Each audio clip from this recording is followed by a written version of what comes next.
Allergy তখনই হয় যখন রোগ প্রতিরোধ ব্যবস্থা ক্ষতিকারক পদার্থের ধুলো, খাদ্য, পরাগরেণু ইত্যাদি প্রতি অতিরিক্ত প্রতিক্রিয়া দেখায়। অ্যান্টিজেন কি? অ্যান্টিজেন হল এমন কোনো বাইরের পদার্থ যা শরীরে প্রবেশ করলে ইমিউন সিস্টেম তাকে ক্ষতিকর হিসেবে চিহ্নিত করে এবং তার বিরুদ্ধে প্রতিরোধ গড়ে তোলে। অ্যান্টিজেন শরীরে ঢুকলে শরীর অ্যান্টিবডি তৈরি করে তাকে নিষ্ক্রিয় বা ধ্বংস করতে কাজ করে। অ্যান্টিজেন কোথা থেকে আসে?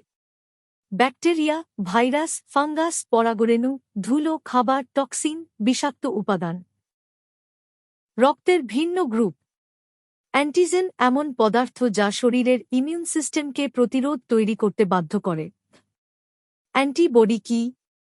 অ্যান্টিবডি হল শরীরের ইমিউন সিস্টেম দ্বারা তৈরি এক ধরনের বিশেষ প্রতিরক্ষামূলক প্রোটিন যা শরীরে প্রবেশ করা অ্যান্টিজেন, ক্ষতিকর পদার্থকে শনাক্ত করে এবং ধ্বংস করতে সাহায্য করে। অ্যান্টিবডি কিভাবে কাজ করে?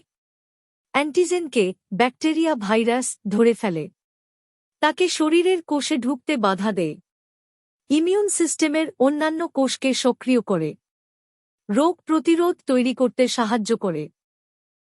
আরও তথ্যের জন্য কল করুন ৯৭৩৩১৫৯০৮১ অথবা ৯৭৩৪৯১৫২৪২ নম্বরে।